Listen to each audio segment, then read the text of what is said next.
March 23, 1945, Camp Swift, Texas. The mess hall fell silent as Sergeant Ida Louise Briggs carried a large covered platter through the double doors. 63 German women prisoners sat at long wooden tables, their gray auxiliary uniforms faded from months of wear, their faces bearing the careful neutrality they had learned to maintain since their arrival. They expected the usual fare: beans, bread, perhaps some chicken, if they were fortunate.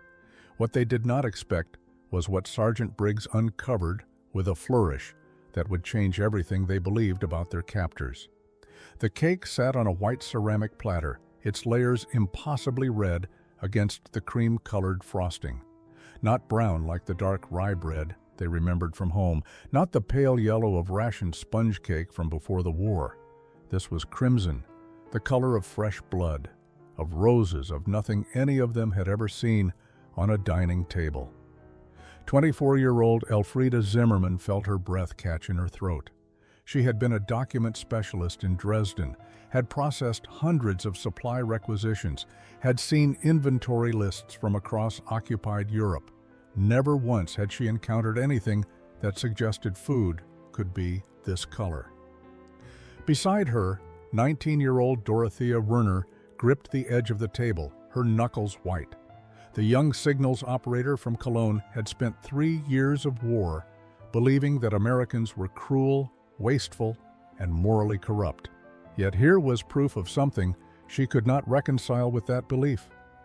The cake was beautiful. More than that, it was abundant.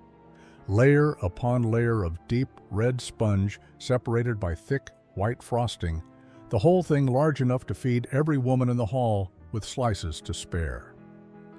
Captain Francis Caldwell stood at the front of the room, watching the prisoners' reactions with careful attention.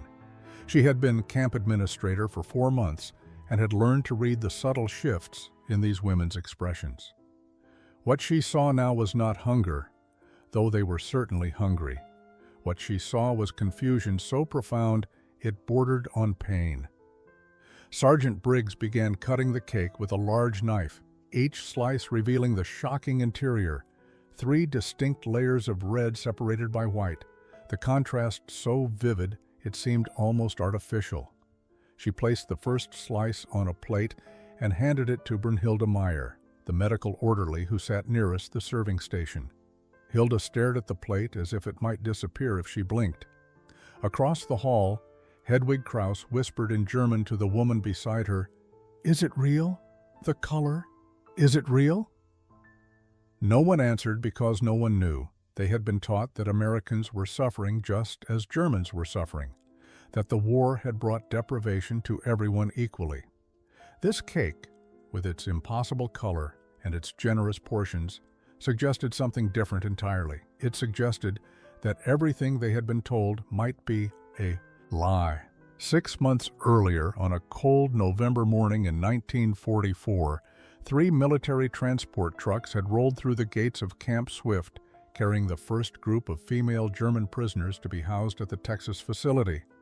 The women had been captured in France and Belgium during the chaotic retreat of German forces pulled from their posts as the Allied advance swept across Europe. They were radio operators, clerks, nurses, and administrative personnel who had believed they were serving in safe rear positions far from actual combat. Elfriede Zimmermann had been the last to step down from the first truck, her small leather satchel clutched against her chest. Inside were 3 photographs, a comb, and a single letter from her mother dated May 19, 44. She had received nothing since. At 24, she had spent 2 years managing supply documentation for Wehrmacht logistics in occupied France, believing she was contributing to Germany's defense.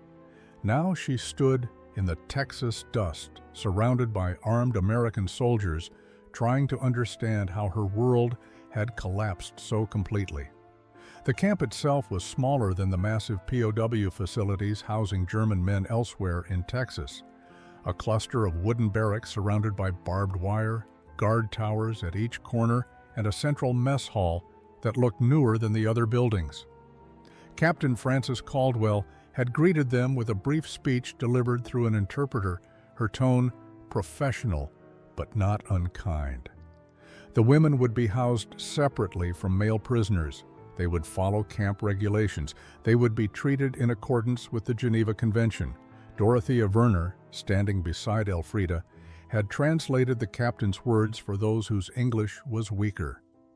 Thea had studied languages before the war, had dreamed of becoming a teacher. Instead, at 16, she had been recruited into the Signals Corps, spending 3 years listening to radio communications and logging frequencies. She was 19 now, and she had not seen her family in Cologne for 2 years. The first night in the barracks had been tense. 63 women crammed into space designed for fewer, sleeping on narrow cots with thin blankets. They spoke in whispers, sharing what little information they had about American POW camps. Some had heard stories of harsh treatment, of prisoners being worked to exhaustion. Others insisted the Americans followed international law strictly. No one knew what to believe. Brunhilde Meyer, a medical orderly from Hamburg, had organized the women by age and skill, creating an informal hierarchy that helped maintain order. At 25, she was one of the oldest and had natural leadership qualities. Hedwig Kraus, 23 and always practical, had claimed a corner bunk and immediately began taking inventory of their collective resources. Between them, they had almost nothing. That first week, they had waited for cruelty that never came. The guards were distant but not hostile. The food was plain but adequate. And slowly, cautiously, the women began to realize that perhaps their expectations of American brutality had been shaped by propaganda rather than truth. Elfriede Zimmermann had always been the quiet one, even in Dresden. Her father worked as a municipal clerk. Her mother taught piano lessons to neighborhood children. They lived in a modest apartment near the Altstadt, where Elfie had grown up listening to church bells and watching boats on the Elbe. She had been good with details, with organizing information, with making sense of chaos. That skill had made her valuable to the Wehrmacht administration when they came recruiting in 1942. She had joined believing she was helping defend her homeland, never imagining she would end up in an American prison camp thousands of miles from everything she knew. Her hands were always busy. Even now, 3 weeks into captivity, she folded and refolded her single extra shirt, organized her few possessions with precise attention, kept her bunk area immaculate. It was the only control she had left.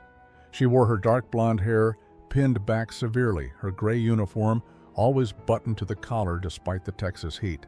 At 24, she looked older, the weight of responsibility and loss etched in the lines around her blue eyes. Dorothea Werner was different. Where Elfriede was reserved, Thea was animated. Where Elfriede processed emotion internally, Thea wore every feeling on her face. She had been the youngest in her signals unit, recruited at 16 with her parents' reluctant permission. Her mother had cried for days. Her father, a postal worker, had insisted it was safer than factory work, safer than the cities that were being bombed with increasing frequency. Thea had light brown hair that refused to stay pinned properly, escaping in wisps around her face. She was small, barely 5 feet 2 inches, with quick movements and quicker intelligence. She picked up languages effortlessly, had learned passable English within weeks of capture. Her role as informal translator gave her purpose, something to do besides sit and worry about her family in Cologne. The two women had met on the transport ship crossing the Atlantic. Elfriede had been seasick for most of the voyage. Thea had brought her water, held her hair back when she vomited, talked to her in low voices about inconsequential things to distract from the misery. By the time they reached American soil, they had formed the kind of bond that crisis creates, each recognizing in the other someone who might help them survive whatever came next. Brunhilde Meyer watched them both with the practiced eye of someone trained to assess patients. Hilda had spent 2 years working in a military hospital in Belgium, had seen young soldiers die from wounds that better supplies might have saved. She understood trauma, recognized it in the way Elfriede's hands never stopped moving, in the way Thea talked too much to fill silence. The first shock came during breakfast on their fourth day at Camp Swift. The prisoners filed into the mess hall, expecting the watery soup and hard bread they had grown accustomed to during their final months in occupied France. Instead, they found scrambled eggs, real eggs, piled on metal serving trays. Beside them sat sliced bread, white and soft, nothing like the dense black bread of home. There was butter, actual butter, and something the American cook called grits that none of them had encountered before.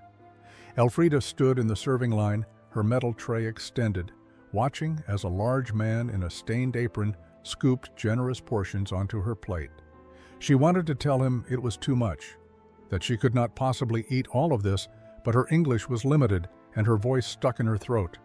The portion was larger than what her entire family had shared for breakfast in Dresden during the last year she had been home. Thea, behind her in line, whispered in German, "They are trying to fatten us up, like livestock," but her voice held uncertainty rather than conviction. The American soldiers eating at their own tables across the hall had the same food, the same portions. This was not special treatment. This was simply how they ate. At their table, the women picked at their food with cautious suspicion. Hedwig Kraus was the first to take a full bite of eggs, her eyes widening at the taste of real protein, real fat, flavors she had almost forgotten. Within minutes, the entire table was eating, some quickly, others slowly, all of them struggling with the cognitive dissonance between what they were experiencing and what they had been taught to expect. Brunhilde Meyer, sitting beside Elfrida, ate methodically while observing the American staff. She had worked in hospitals long enough to recognize malnutrition, to understand what proper nutrition looked like. These Americans were not starving. Their cheeks were full, their movements energetic. They had not suffered the way Germany had suffered. The abundance continued at lunch, with thick vegetable soup and cornbread. At dinner, there was chicken, actual meat, prepared with seasonings that made Elfrida's mouth water, despite her determination to remain unmoved by American hospitality. Each meal was an assault on everything the women had believed about their enemy's deprivation and moral decay. By the end of the first week, the prisoners had gained noticeable weight. Their uniforms, which had hung loose on malnourished frames, began to fit properly again. Color returned to faces that had been gray with hunger and exhaustion. And with each meal, each generous portion, the foundation of their indoctrination cracked a little further. Private Woodrow Patterson, assigned to mess hall duty, watched the German women eat with something approaching satisfaction. His grandmother had always said, "You could not hate someone once you had broken bread with them." He was beginning to believe she might be right. Private Woodrow Patterson had grown up on a tobacco farm outside Knoxville, Tennessee, where his grandmother had raised him after his parents died in a car accident when he was 7 years old. She was a formidable woman who quoted scripture and insisted that every person, regardless of where they came from, deserved to be treated with basic human dignity. When Woody had been drafted in 1943, she had made him promise to remember that the enemy soldiers were someone's sons and daughters too. He was 22 years old, tall and lanky with sun-bleached hair and hands calloused from years of farm work. The Army had assigned him to Camp Swift because of a knee injury that made him unsuitable for combat deployment. He worked in the mess hall, helped with supplies, and occasionally pulled guard duty. It was not the glorious service he had imagined, but his grandmother had written to say she was grateful he was safe. The German women made him uncomfortable at first. He had seen the newsreels about Nazi atrocities, had lost a cousin at Normandy. But watching them in the mess hall during those first weeks, he saw mostly young women who looked tired and scared and far from home. One in particular caught his attention, not because she was pretty, though she was, but because she never seemed to eat enough. Dorothea Werner always took small portions, always left food on her plate, always looked guilty when she ate. Woody recognized the behavior from his own experience during the Depression, when his grandmother had often gone without so he could eat. Thea was saving food, or trying to eat as little as possible out of some misplaced sense of not deserving sustenance. On a cold December morning, Woody waited until the breakfast service had ended, then wrapped 2 pieces of cornbread in a clean napkin. He approached Thea's table where she sat with Elfrida and several other women, his heart pounding with nervousness. He did not speak German, and his attempt at communication was clumsy, but he held out the wrapped bread and gestured for her to take it. Thea stared at him with wide eyes, confusion and suspicion warring on her face. Elfrida started to translate, to ask what he wanted, but Woody just shook his head and placed the bread on the table in front of Thea. Then he walked away before anyone could refuse it or make it into something more complicated than it was. The next morning he brought extra bread again, and the morning after that. Sometimes it was cornbread, sometimes biscuits, once a precious orange that the kitchen had received in a supply shipment. He never said anything, never expected thanks, just left the food and returned to his duties. His grandmother would have approved. She had always said that kindness did not require a shared language, that it spoke for itself.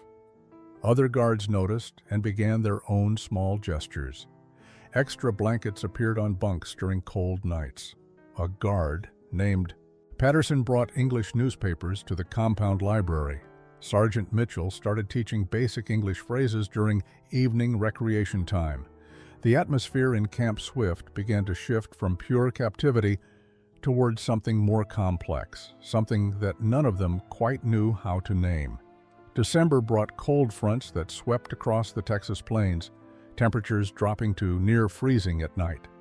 The German women, accustomed to European winters but unprepared for the dry cold of West Texas, huddled in their barracks with insufficient blankets and worn uniforms that provided little insulation.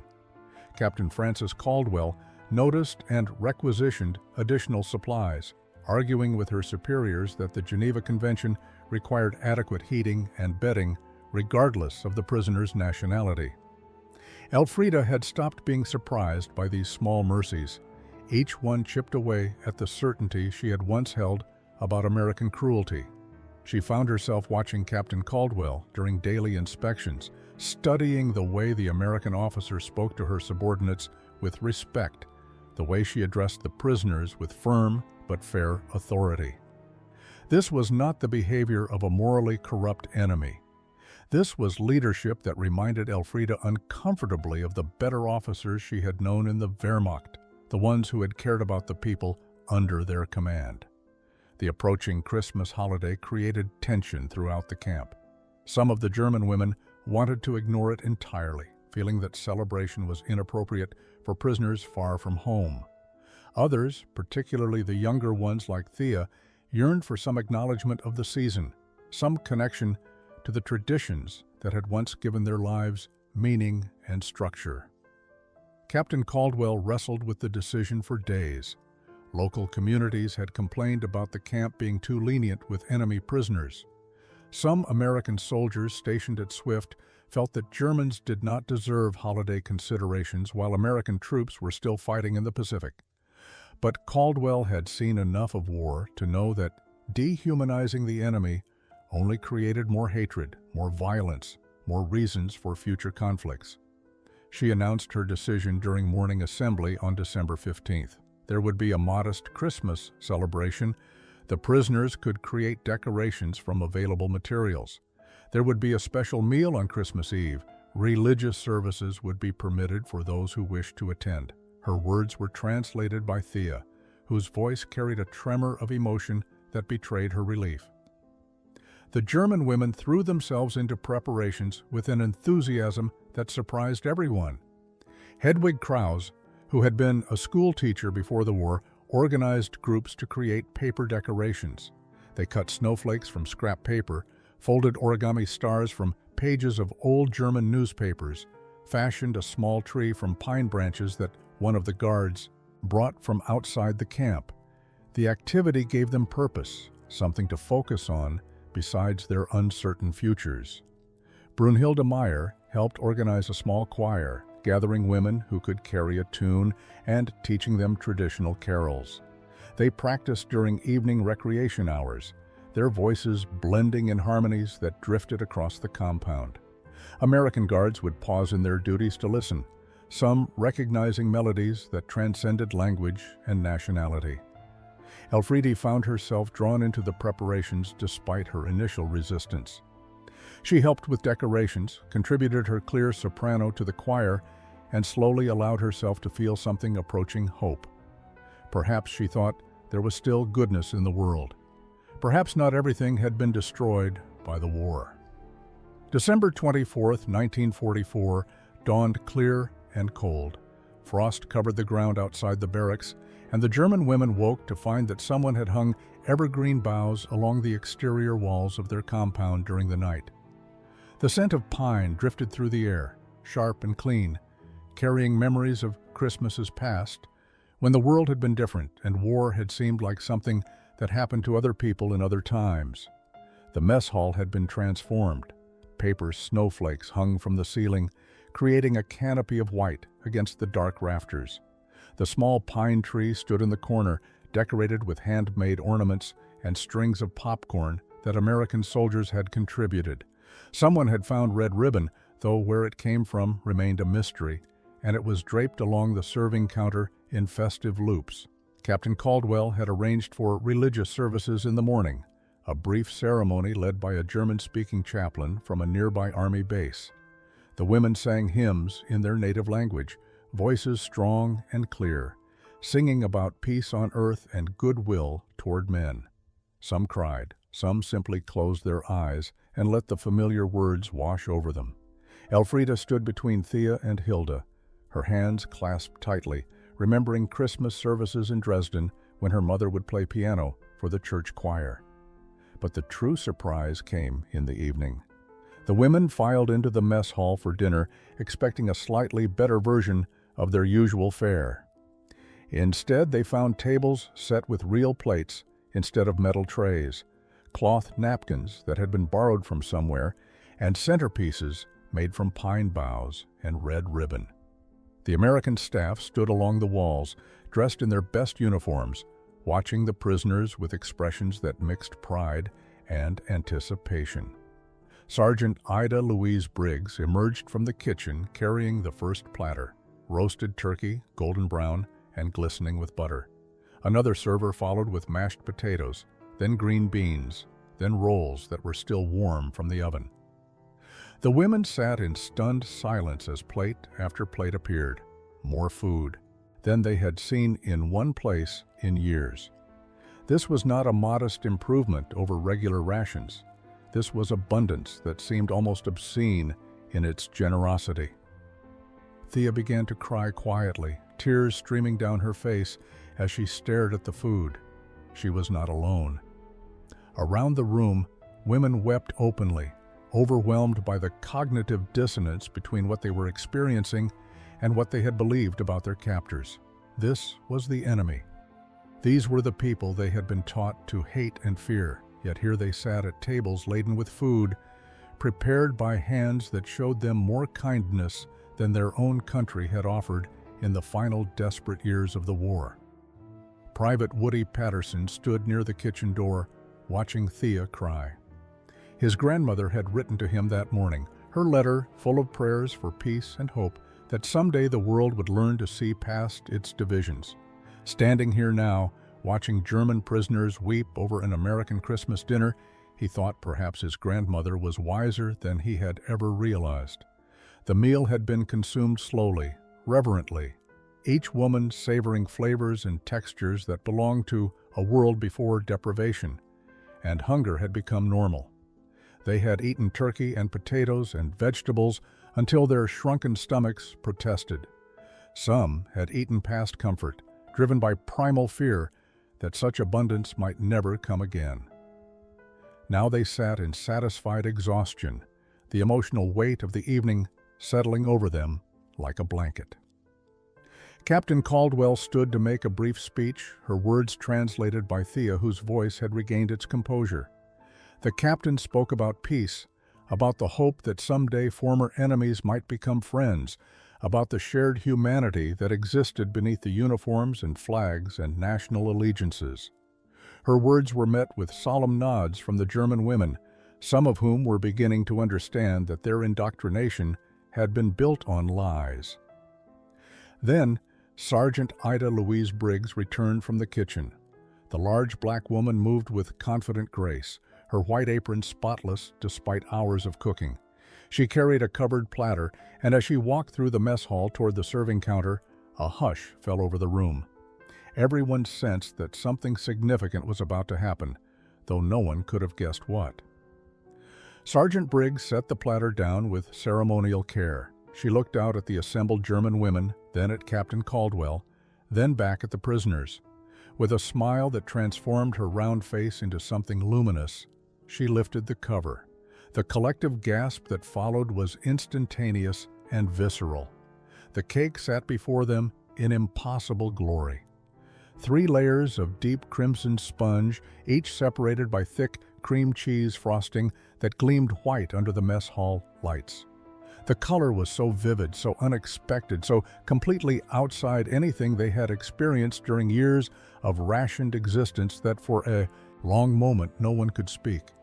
They simply stared. Elfrida felt her breath catch. She had processed thousands of supply documents during her time with Wehrmacht logistics. She had seen inventory lists from across occupied Europe, had tracked food shipments and material allocations with meticulous precision. Never, not once, had she encountered any reference to food that was this color. Her mind struggled to categorize it, to find some framework for understanding what she was seeing. Beside her, Thea whispered in German, "Is it real?" Her voice held childlike wonder mixed with adult suspicion. The color! How is that possible? Around the room, similar whispers erupted. Hedwig Kraus, always practical, asked if it was safe to eat. Brunhilde Meyer, with her medical training, wondered what substance could create such coloring. The older women looked skeptical, suspicious of this strange American creation. The younger ones looked mesmerized, drawn to the beauty of something so frivolous and unnecessary and purely aesthetic in a world that had forgotten such luxuries existed. Sergeant Briggs began cutting the cake with a large knife, each slice revealing the internal architecture of crimson and white. She placed the first piece on a china plate, another unexpected luxury, and handed it to Captain Caldwell. The captain took a bite, smiled, and nodded her approval. Only then did Sergeant Briggs begin serving the prisoners. The slice sat on the plate in front of Elfrida like a small miracle. She had been served first among the prisoners, perhaps because she sat closest to the serving station, perhaps by random chance. The crimson layers seemed to glow against the white china, cream cheese frosting pooling slightly at the edges where it met the plate. She could smell vanilla, could detect hints of cocoa beneath the striking color, could see the fine crumb structure of properly made cake. Her hands trembled as she picked up the fork.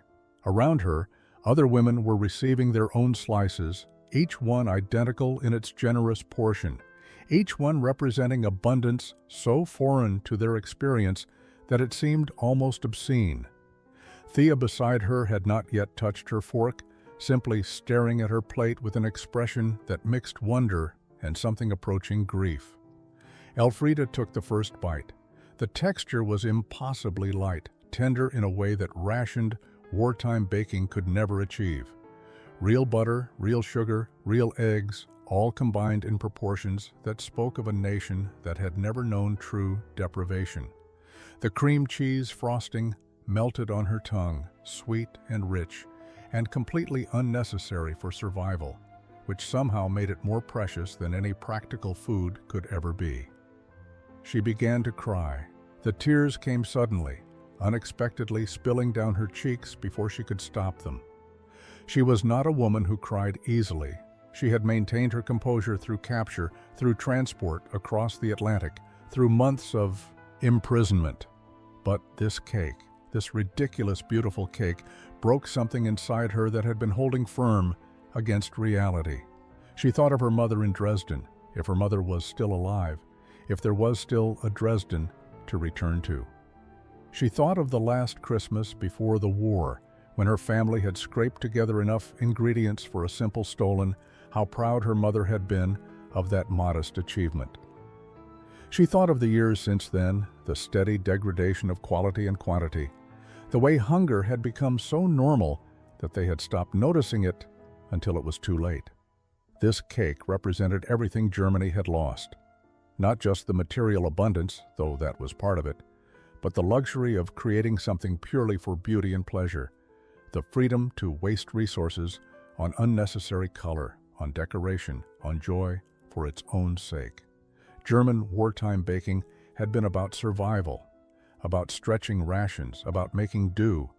This American cake was about celebration, about excess, about a nation that could afford to make food red just because it looked beautiful. Thea was crying too now, and Hedwig and Brunhilde and half the women in the hall. They ate and cried, tasting sweetness they had forgotten existed, confronting the reality that their enemy had suffered so much less than they had. The propaganda had told them America was weak, decadent, on the brink of collapse. But this cake told a different story. It spoke of strength through abundance, of victory through resources, of a nation that could feed its prisoners better than Germany could feed its own citizens. January 1945 brought the first mail delivery for the German prisoners.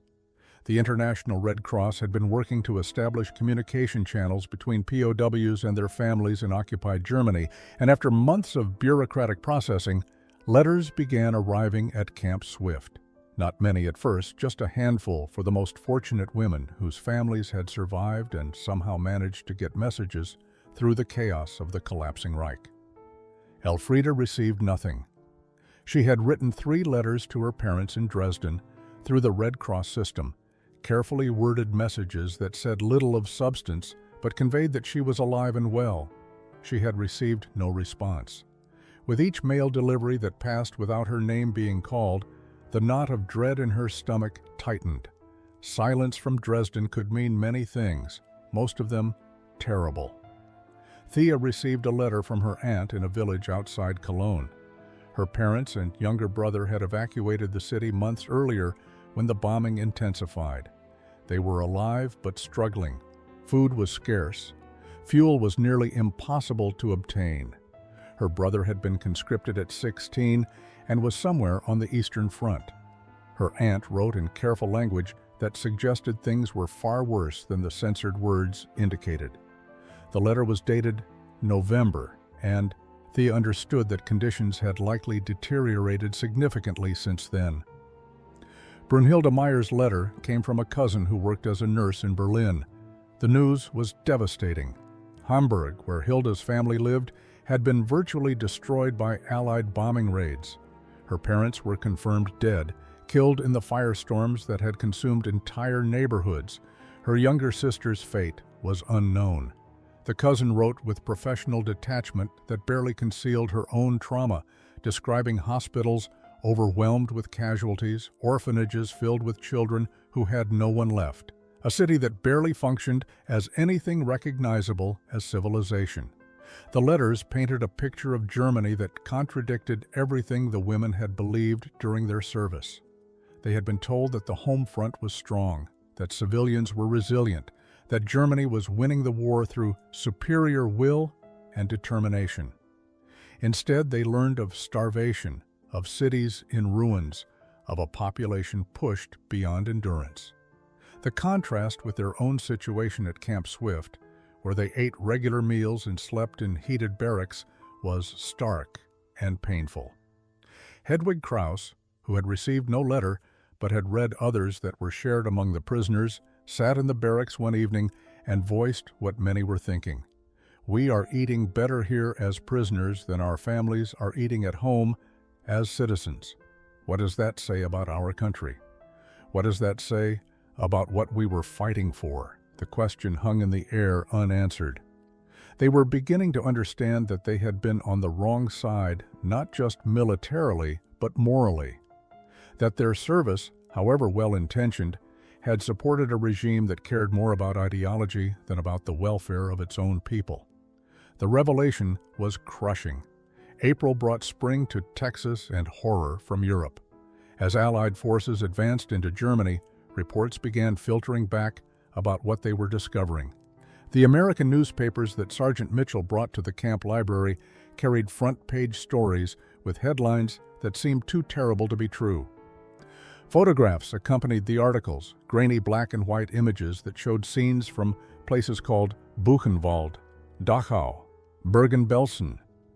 Elfrida sat in the library with a newspaper spread before her, her hands shaking as she read the English text that Thea translated in a hollow voice. The words seemed impossible. Concentration camps, systematic murder, gas chambers, bodies stacked like cordwood, survivors so emaciated they barely appeared human.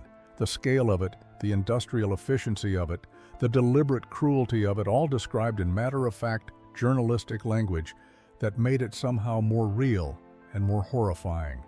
She wanted to believe it was propaganda, Allied lies designed to justify the destruction of Germany, but the photographs were too detailed, too numerous, too consistent across multiple sources, and deep in her heart, she remembered small things that had not made sense at the time. Whispered conversations that stopped when she entered rooms, transport schedules that she had processed without questioning their purpose, requisitions for supplies that had seemed oddly specific. She had not known, had not wanted to know, had chosen the comfortable blindness of willful ignorance. Around her, other German women gathered to read the newspapers. Their reactions ranged from shock to denial to devastation. Some insisted it had to be exaggeration, that wars always produced atrocity propaganda. Others, particularly those who had served in occupied territories, began to remember things they had dismissed or ignored, small cruelties they had witnessed, disappearances they had not questioned, the gradual dehumanization of entire populations that they had accepted as normal wartime policy. Thea was crying again, but these were different tears than she had shed over cake. These were tears of shame and horror. She had been so young when she joined the Signals Corps, barely 16, still believing that war was something noble and necessary. Now at 19, she was old enough to understand complicity, to recognize that ignorance was not the same as innocence. She had worn the uniform of a regime that had committed atrocities beyond her ability to comprehend. Brunhilde Meyer stood at the window staring out at the Texas landscape. As a medical professional, she understood the implications better than most. The camps had not been improvised cruelty. They had been planned, organized, supplied through the same logistics systems she had tangentially supported. People with training like hers had participated. Doctors had conducted experiments. Nurses had administered lethal injections. The betrayal of medical ethics was complete and systematic. That night, the barracks were silent except for the sound of women weeping. They wept for the victims. They wept for their country's crimes. They wept for their own naive complicity. And they wept because they now understood that they could never return to the Germany they had left. That country no longer existed, if it had ever truly existed at all. The weeks following the liberation of the concentration camps were the darkest period at Camp Swift. The German women moved through their days in a fog of grief and shame. Some stopped eating, unable to reconcile sitting down to abundant American meals while learning about the starvation their country had deliberately inflicted. Others withdrew completely, speaking to no one, staring at nothing. The suicide watch that Captain Caldwell instituted was not precautionary, it was necessary. Sergeant Ida Louise Briggs watched the deterioration with concern. She understood something about carrying the weight of ancestral crimes. Her own grandparents had been enslaved in Mississippi, had survived horrors that were never fully spoken about, but always present. She knew that guilt could be either destructive or transformative, depending on what you did with it. These German women needed purpose, needed a way to transform their shame into something constructive. She approached Captain Caldwell with a proposal. Let her teach baking to any prisoners who were interested. give them something to do with their hands, something to create rather than destroy. Food had always been her language for communicating care and dignity. Perhaps it could serve the same purpose for women who desperately needed to find some way forward. The captain approved, and Sergeant Briggs put up a notice in the barracks. Baking lessons, voluntary, 3 afternoons per week in the mess hall kitchen. She expected perhaps 5 or 6 women to show interest. Instead, 23 signed up, including Elfrida and Thea. They came seeking distraction, seeking purpose, seeking any activity that might quiet the voices in their heads that whispered accusations about complicity and guilt. The first lesson was basic bread. Sergeant Briggs demonstrated measuring flour, explained the chemistry of yeast, showed them how to knead dough properly. She spoke in English, with Thea translating, but increasingly the language barrier mattered less. Baking was tactile, visual, a craft that transcended words. The women learned by watching, by doing, by feeling when the dough was right. Elfrida discovered she had an aptitude for precision that translated well to baking. Her years of processing supply documents had trained her to follow instructions exactly, to measure carefully, to maintain consistency. She found peace in the repetitive motion of kneading, in the transformation of simple ingredients into something nourishing. For a few hours each week, she could focus on flour and water and salt instead of on the horrors she had learned about. Thea was less precise, but more creative. She experimented with shapes, with braiding dough, with finding ways to make basic bread beautiful. Sergeant Briggs encouraged this, showed her how decoration was not frivolity, but an expression of care. When you make food beautiful, she explained, you are saying that the people who will eat it are worthy of beauty. You are saying they matter. The lessons expanded beyond bread. They learned biscuits and rolls and eventually simple cakes. Nothing as elaborate as red velvet yet, but building blocks toward that kind of achievement. And as they learned, they talked. About their lives before the war, about their hopes for whatever came after, about how to live with knowledge that could not be unknown. May 8, 1945, Victory in Europe Day. The announcement came over the camp loudspeakers just after breakfast. Captain Caldwell's voice carrying across the compound with news that the war in Europe had officially ended. Germany had surrendered unconditionally. The Reich that the women had served no longer existed. They were prisoners of a defeated nation, and the question of their future could no longer be postponed. The German women received the news in silence. There was no celebration, no relief, only a hollow understanding that everything they had known was gone. Some had expected this outcome for months, watching the steady deterioration of German military fortunes through newspaper reports. Others had clung to desperate hope that somehow Germany would prevail, that their sacrifices would mean something. Now they all faced the same reality. They were citizens of nothing, soldiers of an army that had been dissolved, servants of a regime that had committed atrocities beyond comprehension. Repatriation procedures began immediately. The War Department issued orders to all POW camps across the United States regarding the processing and return of German prisoners. Male POWs at other facilities were being organized into transport groups prepared for the journey back to occupied Germany, where they would be released into a landscape of devastation and military government. The assumption was that the women at Camp Swift would follow the same path, that they would want to return home despite the uncertain conditions they would face. But home was a complicated concept now. Elfrida had finally received news about Dresden through the Red Cross. The city had been destroyed by massive Allied bombing raids in February. Tens of thousands had died in the firestorms that consumed the historic city center. Her parents' neighborhood no longer existed.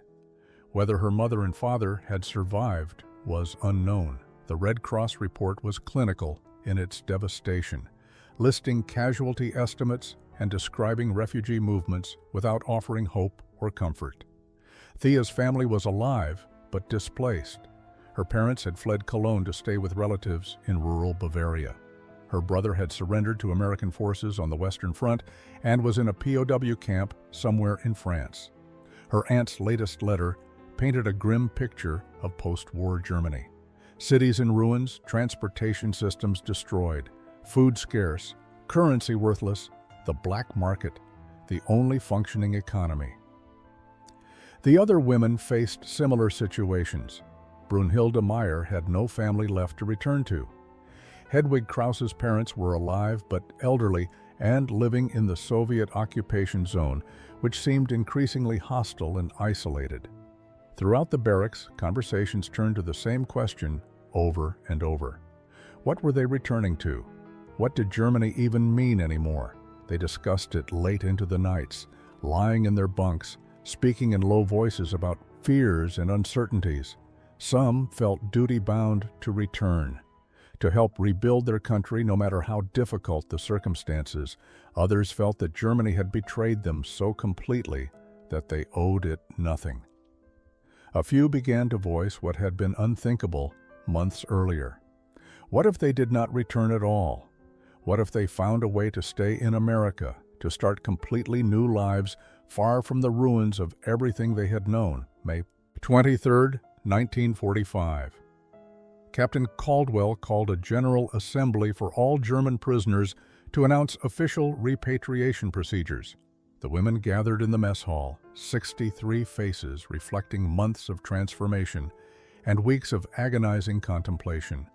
They had been talking among themselves, forming tentative alliances, testing ideas that seemed too audacious to speak aloud.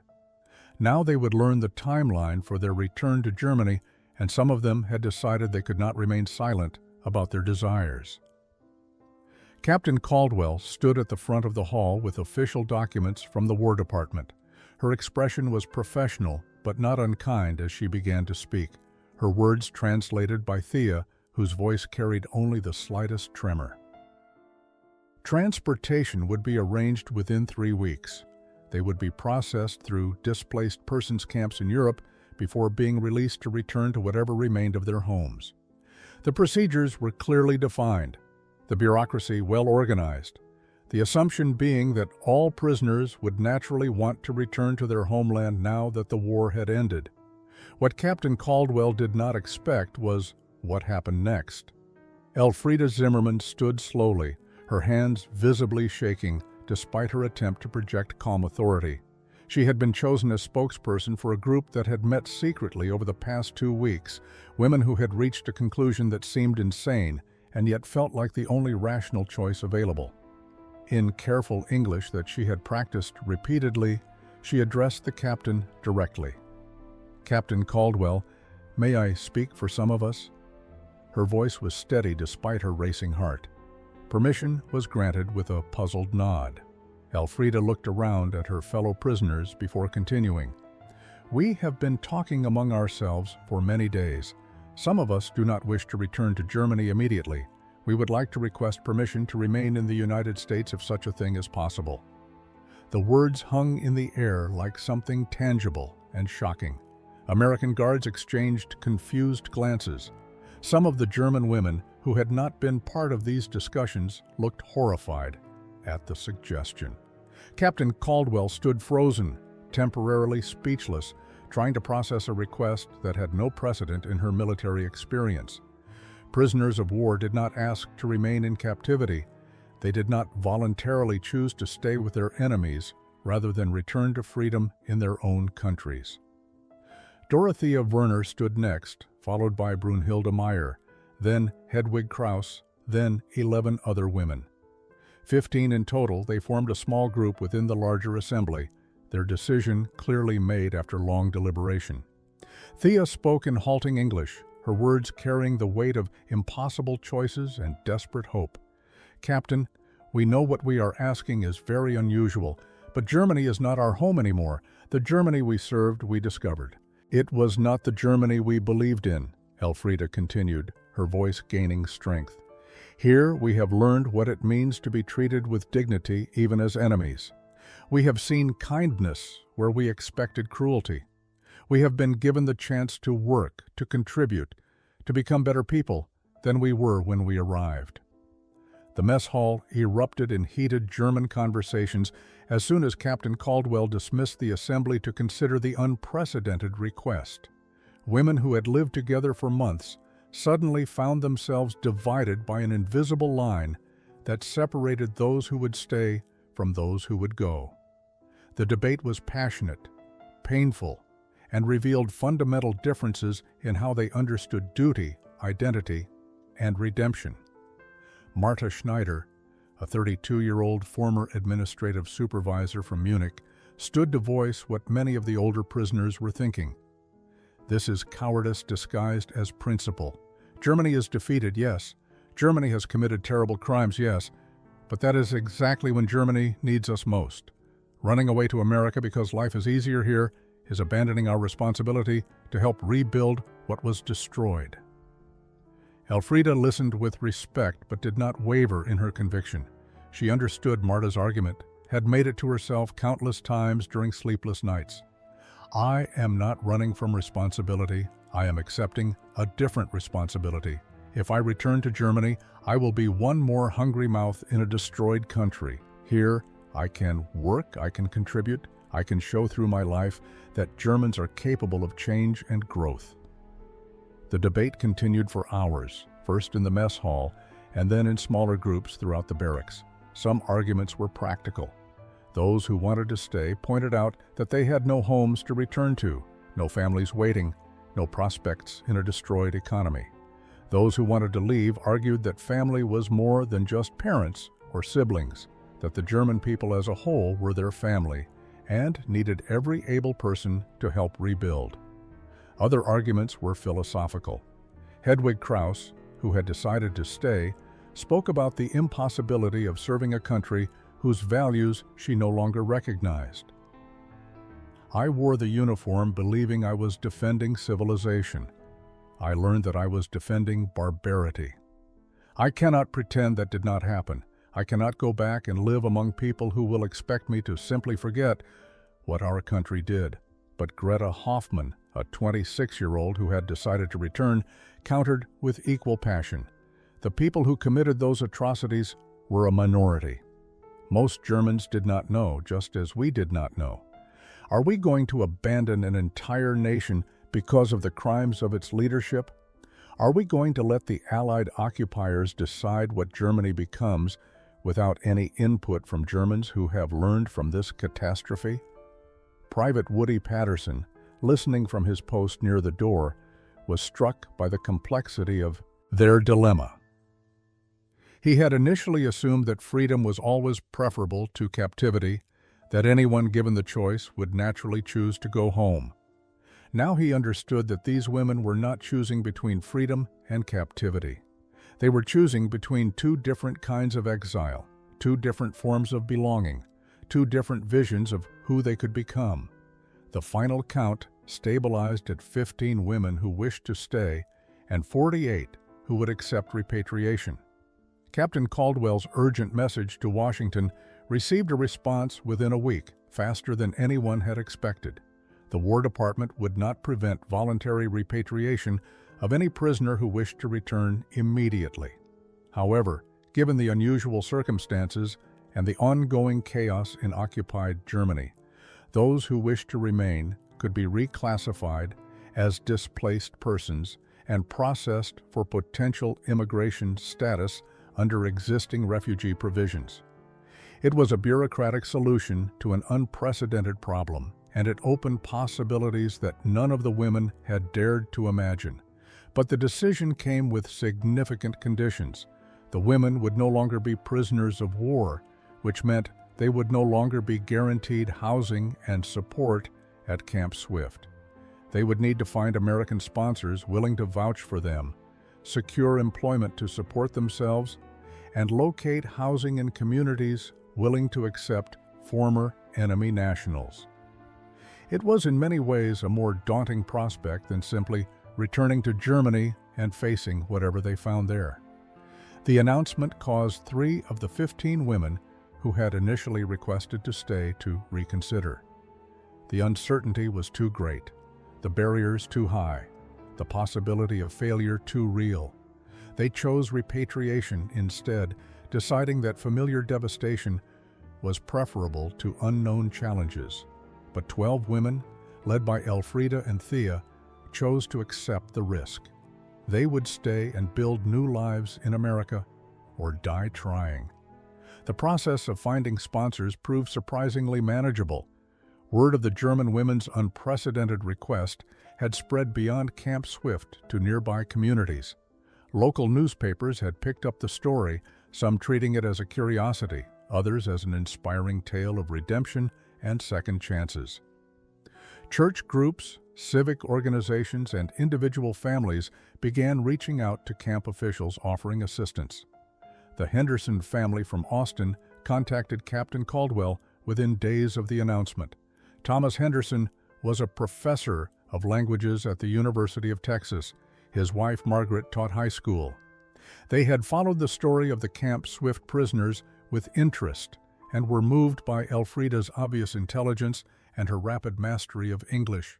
They offered to sponsor her, providing housing in a converted garage apartment behind their home and helping her find work as a translator. Dr. Robert Hayes, who had been so impressed with Brunhilde Meyer's nursing skills, arranged for her to continue medical training at a hospital in San Antonio. He promised to supervise her transition from assistant to certified nurse, vouching for her character and commitment despite the complications of her German nationality. The hospital administrator, initially skeptical, was convinced by Dr. Hayes's passionate advocacy and Hilda's obvious competence. Sergeant Ida Louise Briggs made an unexpected offer to Dorothea Werner. Her sister owned a bakery in Houston and needed reliable help. Thea had shown real talent during the baking lessons, and Sergeant Briggs believed she could develop that talent into a viable career. The arrangement would provide both employment and housing, giving Thea a stable foundation for building her new life. Other local families stepped forward with similar offers. The same communities that had initially been suspicious of having German prisoners nearby now embraced the opportunity to participate in what they saw as a uniquely American story. Redemption, second chances, the possibility of former enemies becoming productive citizens. It appealed to their sense of national identity and moral purpose. June 20th, 1945. The morning arrived with unusual clarity. The Texas sky pale blue and cloudless, the air already warming despite the early hour. The scene at Camp Swift bore little resemblance to typical prisoner repatriation procedures at other facilities across the United States. Instead of tense, formal processing of defeated enemies being returned to their homeland, the atmosphere resembled something closer to a community farewell gathering, bittersweet and complex in ways that defied military protocol. The 48 women who had chosen repatriation stood in loose formation near the transport trucks that would carry them to the port in Galveston. They wore their gray auxiliary uniforms, cleaned and pressed for the journey, but their military bearing had softened considerably over the months at Camp Swift. They carried letters from American soldiers, photographs from their time at the camp, and small gifts that had been given to them by guards and staff who had become something more than captors. More importantly, they carried a different understanding of what America represented. Captain Caldwell stood before them, her voice steady but carrying emotion that military training could not completely disguise. "You came here as our enemies, but you leave as something we never expected, as friends. I hope you will remember that Americans can show mercy without forgetting justice, and that redemption is possible even in the darkest times."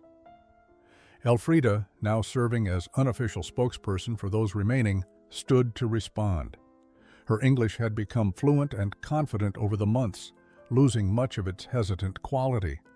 "Captain Caldwell, we came here believing we knew what America was. We learned that we knew nothing. We thought Americans were our enemies. We discovered that the only real enemy was our own ignorance and hatred. Some of us are staying, some are leaving, but all of us are changed." The 12 women who were staying watched their friends board the transport vehicles.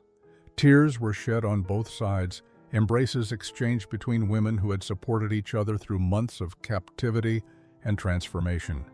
Thea clung to Martha Schneider, the older woman who had argued so passionately for returning to help rebuild Germany. They had disagreed about the right choice, but they understood each other's reasoning. Both paths required courage. Both paths involved sacrifice. Brunhilde Meyer stood with her arm around a younger woman named Petra who was returning to search for her sister in the ruins of Hamburg. They had worked together in the medical facility, had shared long conversations about duty and redemption. Hilda pressed a small notebook into Petra's hands, filled with medical notes and observations. Take this. Use it. Help people heal. That is how we make amends. As the trucks pulled away, the women remaining at Camp Swift stood watching until the vehicles disappeared from view. They were no longer prisoners. They were no longer quite German. They were not yet American. They existed in a liminal space between identities, between nations, between the people they had been and the people they hoped to become. The choice had been made. Now they would discover whether it had been the right one. 25 years later, in 1970, Elfriede Zimmermann Patterson stood in her bakery in Austin, Texas, preparing a special order for a German-American Cultural Society event. The bakery had been her dream for a decade, finally realized 3 years earlier with a small business loan and the encouragement of her husband Thomas, the son of the family who had first sponsored her. The shop specialized in both German and American baked goods, a fusion that reflected her own complicated identity.